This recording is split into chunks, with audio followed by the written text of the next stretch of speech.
invitation for Israeli Prime Minister Netanyahu to address the U.S. Congress sparks the latest controversy between Jerusalem and Washington. Amid fresh fighting in eastern Ukraine, some progress is reported in ceasefire talks. With the deadline looming, Japan says it's willing to negotiate for the release of 2 hostages held by the Islamic State. And in the U.S., a scandal has hit the New England Patriots and threatens to cast a shadow over next week's Super Bowl.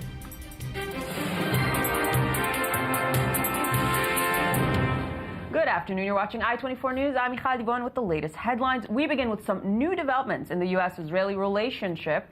Yesterday, the new Republican Congress extended a formal invitation to Israeli Prime Minister Benjamin Netanyahu to address a joint session on February 11th over the Iranian nuclear situation. The White House reacted coldly to the prospect, with an administration spokesman initially saying that protocol had been breached with the invitation. After tensions surfaced, Secretary of State John Kerry attempted to defuse the situation.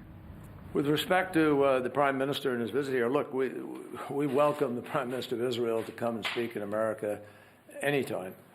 And obviously, it's a little unusual to learn of an invitation from the Speaker's office.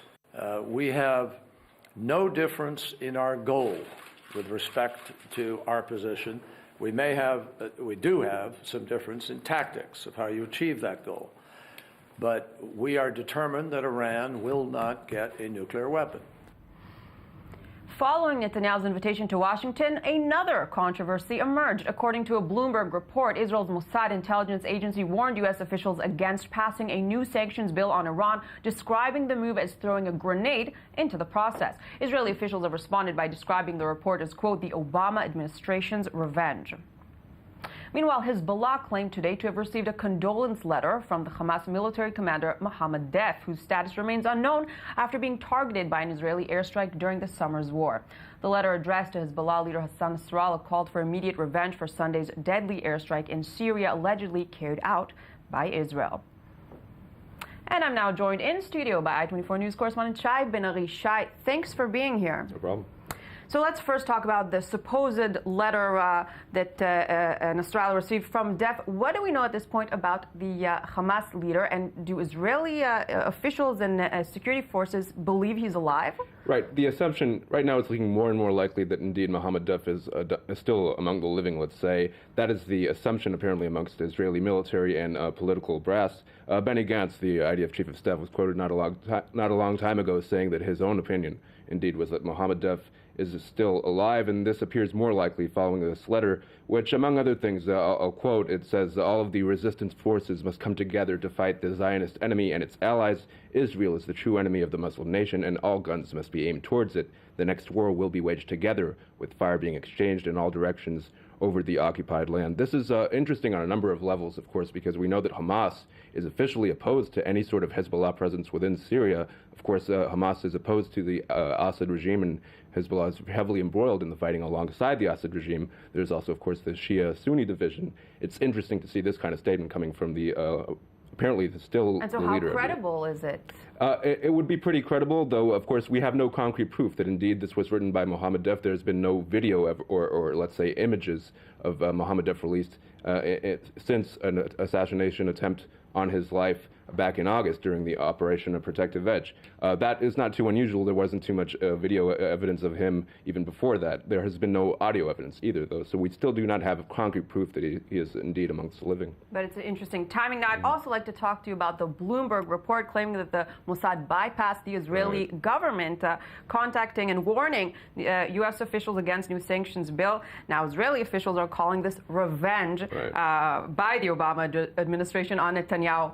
What's the story here? Right, this story is never boring, of course, the divisions between Jerusalem and Washington. The first indication of any sort of division within the Israeli camp regarding Iran and the sanctions issue came apparently earlier this week when a Senate delegation, a bipartisan delegation, met with a number of Israeli officials, and apparently there was a meeting with Mossad officials. That would be commonplace for this kind of delegation to meet the head of Mossad. We're talking about Tamir Pardo. One of these senators is quoted, John Barroso, saying, we met with a number of government officials from many different parts of the government. There's not a uniform view there. That's a Republican senator saying of the Israeli view. And of course, this ties into the issue of the invitation extended to Prime Minister Netanyahu to come speak before a joint session of Congress. one of the motives for John Boehner's invitation, we know, is to garner support from Netanyahu for a bill that will be on the Congress's agenda to present new sanctions. Apparently, Netanyahu will aim some of his speech, at least, to garnering support for that kind of bill. Right, he was called to talk about the Iran threat. And the Obama administration, Obama in his State of the Union speech, openly attacked that bill. Any sort of new attempt at sanctions, he says, would be very damaging to the efforts to reach some sort of resolution. It's getting more and more interesting, and the tensions, of course, getting Definitely. higher. This invitation has sparked a lot of reactions, both raising the question if the U.S. is trying to meddle with the internal Israeli politics. Thank you very much, Shai Ben-Ari, for your insight.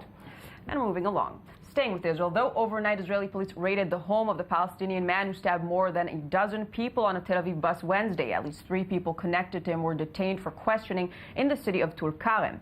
Meanwhile, police arrested this morning another Palestinian man who entered Israel illegally and attempted to stab security officers. This as multiple victims of yesterday's terror attack remain in serious condition in the hospital.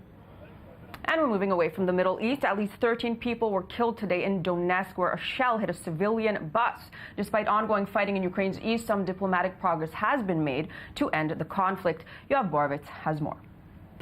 Amid fresh clashes between pro-Russian fighters and Ukrainian forces, progress was made Wednesday in ceasefire negotiations. High-level four-party talks were held in Berlin, with a tentative agreement reached on establishing security zones in the Ukraine's restive east. Today, there has finally been an agreement that the demarcation line, as outlined in the Minsk Agreement, will be the point from where, as of now, heavy weaponry has to be withdrawn. We are depending on Russia in particular to exercise the necessary leverage on the separatists in East Ukraine.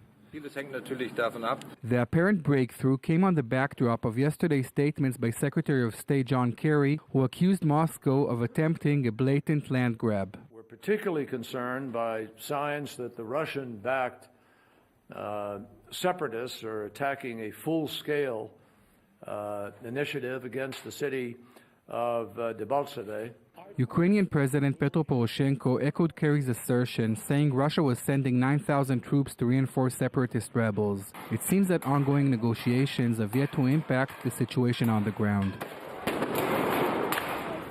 And moving to Japan, the country has reaffirmed its commitment to secure the release of 2 of its nationals taken hostage by the Islamic State, with reports suggesting the government is willing to negotiate with the captors. The ICE released a video this week demanding that Tokyo pay a $200 million ransom by Friday, or it would execute the hostages. While it is indeed a difficult situation, we are doing everything possible to ensure the safety of the hostages.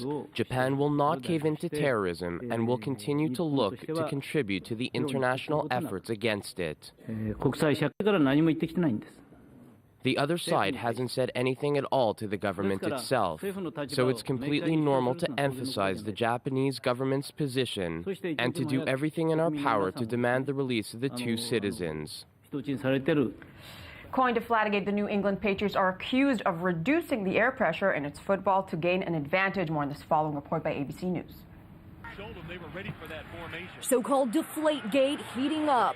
NFL sources telling ESPN that in Sunday's game that has the New England Patriots Super Bowl bound, 11 of the team's 12 game balls were underinflated by 2 pounds per square inch. The softer football is easier to handle. While on offense, each team uses their own footballs, which are allowed to be doctored slightly. But they then have to be inspected and approved by a referee before the game. After that, no alterations are allowed. But late in the second quarter of Sunday's AFC Championship game, the Indianapolis Colts reportedly grew suspicious. Intercepted! According to Newsday, following this interception, Colts linebacker DeQuell Jackson gave the ball to a member of his team's equipment staff.